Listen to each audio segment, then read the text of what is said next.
La méthode SIFOP est une technique très connue et c'est sûrement la méthode la plus utilisée par tous les speedcubers aujourd'hui. Cette méthode contient 4 étapes. En premier, on a la croix, le F2L, l'OLL et le PLL. Mais aujourd'hui, on va s'intéresser qu'à la partie de la croix. Un truc que j'ai récemment appris, c'est que la croix peut être toujours faite en moins de 8 mouvements. Quelque chose auquel il faut s'habituer, c'est de toujours faire la croix vers le bas. Comme ça, tu peux très bien voir ce qui se passe sur le dessus après. Dans cette vidéo, je vais te montrer quelques astuces pour faire la croix très facilement. Et ensuite, on fera quelques exemples sur des scrambles. Le premier tip, c'est que pour cette étape, il faut ignorer les centres.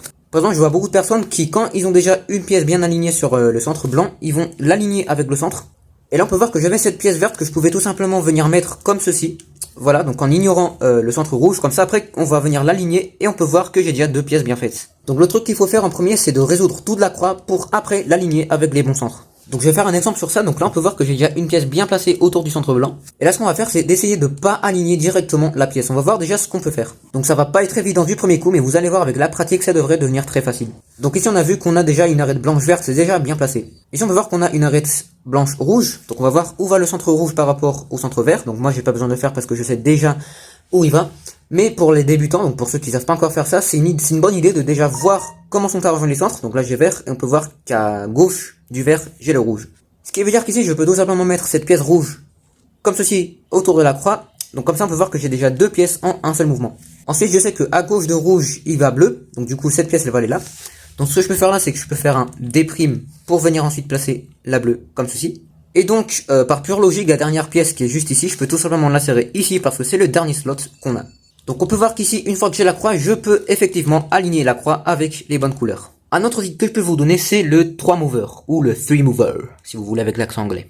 Le 3 mover, c'est quand t'as comme ça une pièce sur le côté et en haut, avec le blanc qui regarde sur un des côtés. Donc il peut être soit là, soit là. Donc ici, la chose correcte à faire, ce serait de venir aligner, hop, l'arête avec le centre, l'insérer et venir remettre l'arête qu'on a fait dégager. Ici, on a le cas symétrique, donc ce serait de ce côté. Donc là, on va faire la même chose, on va aligner l'arête avec sa couleur.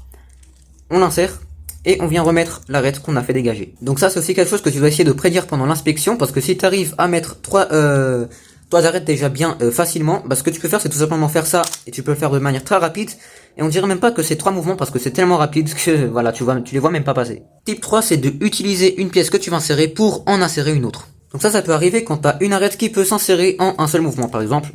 Non, pas comme ça. Donc par exemple, comme ceci. Mais au lieu de faire ça, on va faire autre chose. Donc pour ce cas, au lieu d'insérer la bleue et après d'insérer la rouge avec les 3 moves que je vous ai montré tout à l'heure, ce que tu peux faire c'est de mettre la rouge au-dessus de la bleue. Comme ça quand tu vas insérer la bleue, la rouge va automatiquement s'aligner, donc t'as plus qu'à faire ça et t'as ta croix. Donc là ce serait le même cas mais symétrique, donc on va faire pareil. Donc cette fois au lieu de mettre la verte puis insérer la rouge avec les 3 mouvements, ce que tu peux faire c'est mettre pareil la rouge au-dessus de la verte, insérer la verte et comme ça t'as juste à insérer la rouge comme ceci. Type 4, c'est de ne pas bouger la pièce, mais bouge la croix. Par exemple, on va observer ce cas. Donc c'est quand on a déjà 3 arêtes bien placées sur la croix et une arête ici. Ou elle peut aussi être ici. Donc pour ce cas, il y a 2 manières différentes d'insérer la rouge. Donc on est d'accord que la rouge, elle va ici. La première façon, c'est de faire dégager la rouge, comme ceci, pour l'aligner avec le centre, et ensuite la ramener sur la face. Ça pourrait être une bonne idée, mais c'est plus long. Donc là, ce que j'ai fait, c'est que j'ai bougé la pièce ici pour après l'insérer. Mais nous, c'est pas trop quelque chose qu'on va faire parce que ça peut aussi faire perdre du temps. Ce qu'on peut faire, au lieu de faire ça, c'est de déplacer la croix comme ceci. Ensuite, on peut insérer la rouge là où il faut l'insérer. Hop.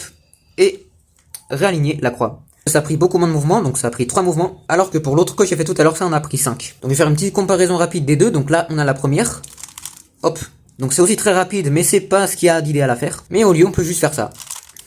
Et voilà. Type 5, tu dois être capable de planifier toute la croix durant l'inspection. Si je dis d'une manière un peu plus simple, c'est que tu dois être capable de résoudre la croix à l'aveugle après avoir fait l'inspection. Et ça c'est très important parce que si tu arrives à mémoriser toute la croix, tu peux après juste regarder où vont les pièces pendant que tu fais cette croix. Donc du coup ça va aussi aider pour le look ahead. Donc un exemple de comment ça pourrait aller avec une croix bien planifiée. Donc là j'ai planifié ma croix et ça devrait donner quelque chose comme ça.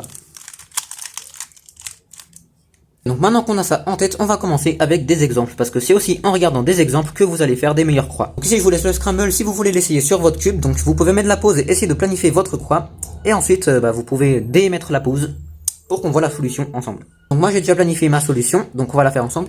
Donc ce que j'ai vu c'est qu'ici j'ai la pièce verte, on se rappelle qu'on n'a pas besoin des centres pour l'instant, donc là on peut voir que la pièce verte je peux juste l'insérer en un seul mouvement, comme ceci.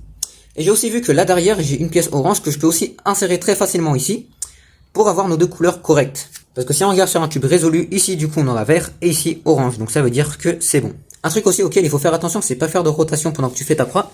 Donc moi ce que je ferais, c'est faire un R' pour insérer déjà la verte, et un B2 pour insérer la orange. Donc là on en est à 3 mouvements. Ensuite on peut voir que je peux insérer la bleue ici, donc je peux l'insérer en faisant F', pardon, L. Donc là on est à 5 mouvements. Et ensuite on peut faire la rouge, donc on peut déjà l'aligner, hop, comme ça, avec son centre.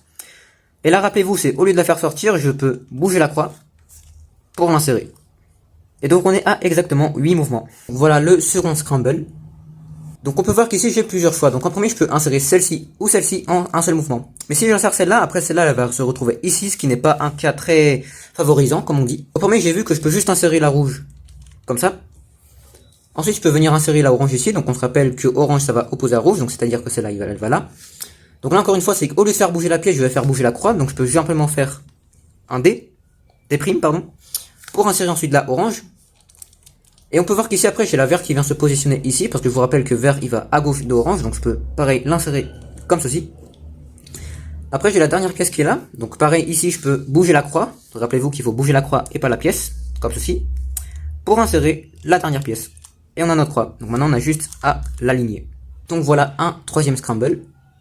Donc ici pareil j'ai une pièce déjà bien mise, donc on peut essayer de se repérer de celle-là. Pour ce scramble, une des solutions les plus efficaces que j'ai trouvé, c'est d'insérer la rouge en premier. Donc juste pour le fact, le rouge il va à droite du bleu, donc c'est à dire qu'elle va aller là. Donc pour le faire encore une fois je vais faire bouger la croix, comme ceci. Et maintenant je peux insérer la rouge. On peut voir qu'en faisant ça je place automatiquement la verte au bon endroit pour l'insérer à droite de la rouge. Et en plaçant la verte je place aussi automatiquement la orange pardon, pour l'insérer en dernier. Comme ceci, et maintenant j'ai juste aligné ma croix, comme ça. Et donc ce sera pareil pour toutes les croix du monde. Dernier petit conseil que je peux vous donner, c'est entraînez-vous. Un bon truc aussi à faire pour s'entraîner, c'est de résoudre la croix à l'aveugle, comme je l'ai dit tout à l'heure. Ce que vous pouvez faire, c'est mélanger votre cube, planifier la croix, et essayer de la résoudre à l'aveugle. Un truc que vous pouvez aussi faire, c'est vous chronométrer pour voir votre progrès. Donc moi maintenant je vais vous dire à très bientôt à tous et à toutes, ciao.